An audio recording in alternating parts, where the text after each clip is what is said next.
Results of this case, we know that something is lacking, something is missing. Even the interviews, the bits and pieces we've seen from Hunter Johnson, Emily, his girlfriend, who were Ethan and Zana's best friends, and from the Chapin triplets, has just been remarkable. I personally couldn't see any empathy and emotions. I know people grieve in different ways. People have different ways of grieving due to culture, it could be due to tradition, it could be due to family values, how you've been raised. Like some people grieve silently, but this was just something was lacking. Couldn't even see one tear in anyone's eyes. I know it's been 2 years and 7 months, but still, if you go back to 48 hours and all these episodes, you will see, although it's gone 10 years, people show some kind of empathy, some kind of emotion. I didn't see that at all. In fact, Hunter Johnson, his interview baffled me. So did Hunter Chapin. He said that Ethan, his brother, basically Ethan's brother Hunter Chapin, said that he was woken up by Hunter Johnson, and he asked Hunter Johnson, "Where's Ethan? Where's Zana?" And Hunter Johnson said, "I think they've been murdered yesterday, last night." What a way to break the news. And it's kind of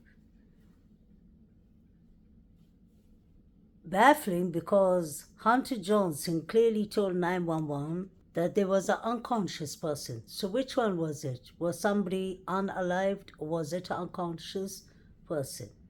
My second question is, pay attention that none of them mentioned Ethan when Ethan was allegedly found on Zana Kanodel's doorway of a bedroom. Nothing is being said of Ethan. I wonder if he was found in the spare room or if he was found outside the house or in the kitchen. It looks like the fight started from the kitchen, to be honest, because you could see the inner tapes. The tapes are from the inside, and especially you see the small window, you see fingerprints on the window. Koberger is 6'2". He's too tall and too big trying to access inside a house from that small window. So I believe it was more than one perp. I believe somebody was busy touching the windows. I believe someone was touching Bethany Funke's window too. And honestly, I believe that these students were backdoored. I hate to say that word. Sounds goodish, but it's the truth. What I mean by backdoored is these were people they trusted. These were friends they trusted. They must have been chilling with. Somebody could have been hiding inside the house, or somebody could have been hiding outside, like at the back sliding door, outside in the trees, bushes. Somebody could have been hiding even in BF's room, for all we know. I guess we'll never find out. Isn't it interesting that there's no explanation, no motive? I know motive is not a must, but it does help to bring a closure to a case. I still stand by that it's just two separate incidents. One target, I believe, was on the second floor and one was on the third floor. What I find interesting is there was a lot of talk about blood being written on the walls with. Basically, that was what was said in the mainstream news. Fox News spoke about that. ABC News spoke about that. And I like what Emily said. She said we were a group of friends. Why did they choose just those two? She means Ethan and Zeno. Why were they, Kaylee and Maddie, chosen is the question. Why not the surviving roommates? That's the reason I believe it was an inside job. I was reading this article from the beginning where actually, interestingly enough, Jovito says that Jack Showalter, he was told by the students that Jack Showalter was the one who did it. He's the neighbor and he had beef with the girls. So Jack Showalter is one person that I find very interesting. He was the last person to be seen with Maddie and Kaylee. He passed a threat on his way to the grub truck. He didn't even order food at the grub truck. His mother and two brothers are doctors. His father is a surgeon. They pay a lot of funding to this university, Idaho Moscow University.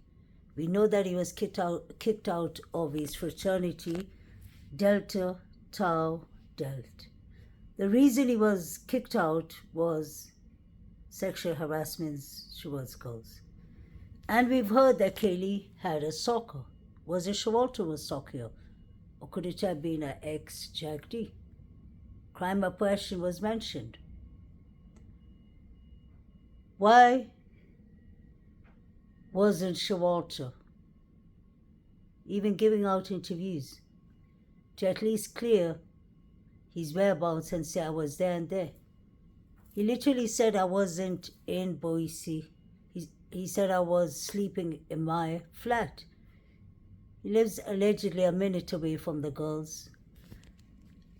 And he's harassed girls from Boise, Idaho, that he worked with in the flat bread bakery in Boise, Idaho.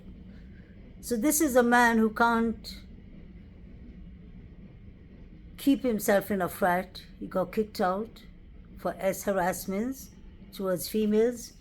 He can't keep himself socializing with other people at the grub truck because he got thrown out and he looked like his whole face was scarred, literally scarred. He was carrying something in his pocket and I would love to know what he was carrying. I don't know how come nobody takes interest to what Showalter was up to. If you'll remember from the very beginning, Olivia, Kaylee G's sister, was really interested in finding out Showalter's whereabouts. She was concerned when she read somewhere that Jack Showalter may have gone overseas. Does anyone know anything about this? She said. And we know that Kaylee's father himself said in the interview with Olivia, Chronicles of Olivia, he says that I saw the last clip of Kaylee and Maddie at the corner club standing next to Jack D. But he said, I felt very comfortable that my daughter was standing next to Jack D. I would have been more concerned if she was standing next to Showalter.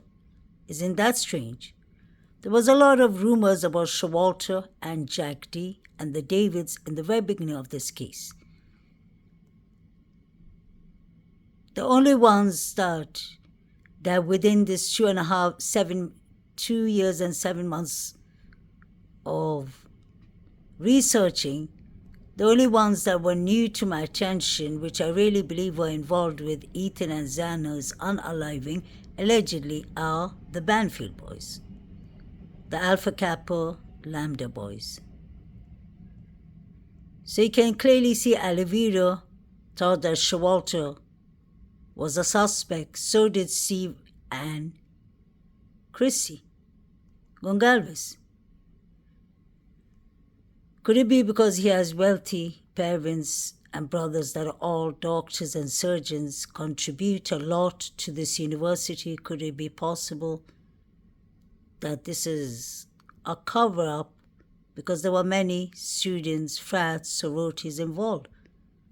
45% of the income comes from the frats and the sororities and these university students. But yes, there's a lot of hazing, alcohol poisoning, rugs, and such things going on in the area. They're selling rugs. So when Steve Gongalves says that the social media sleuths are making up all these things, no. We are not making this up because it was the college students who were saying that. This was a party house. Everyone had the code to the front door.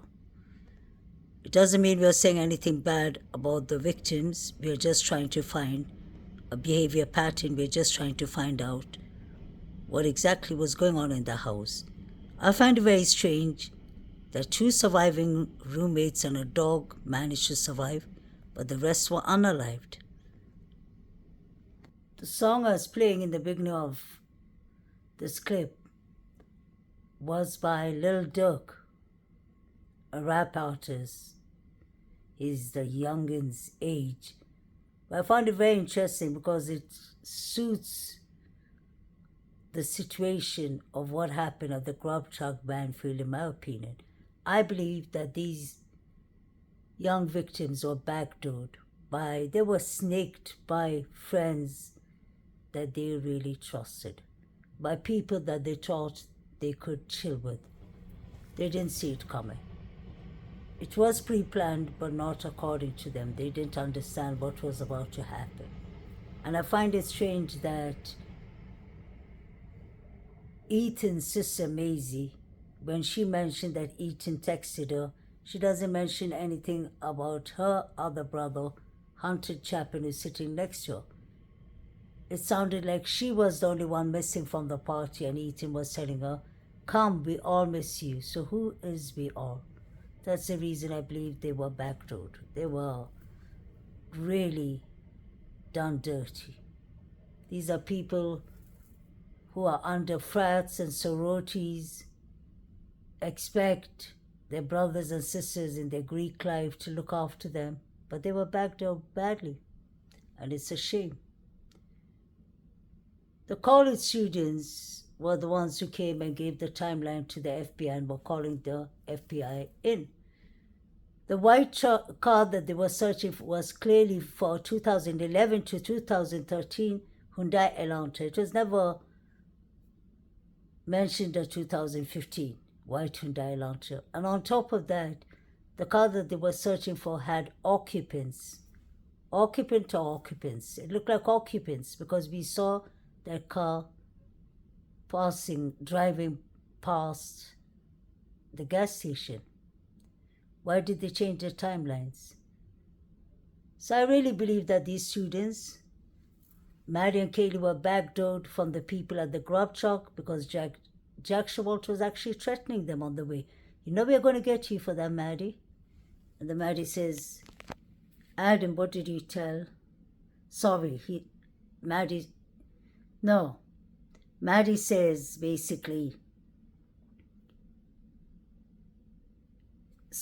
Kaylee says to Maddie, "Maddie, what did you tell Adam?" And she says, "I told Adam everything." What is everything? What did Adam tell Jack D? Or who did he tell that to? Was this some kind of crime organization? If people are dealing with rugs, obviously, nothing ends up good. We know that. Everyone at the grub truck looked like they were up to something. We saw number 9 putting something in Maddie's mouth. Some people agree, some people disagree. But I'm more interested in where the toxicological reports. I find it interesting that Cathy Macbeth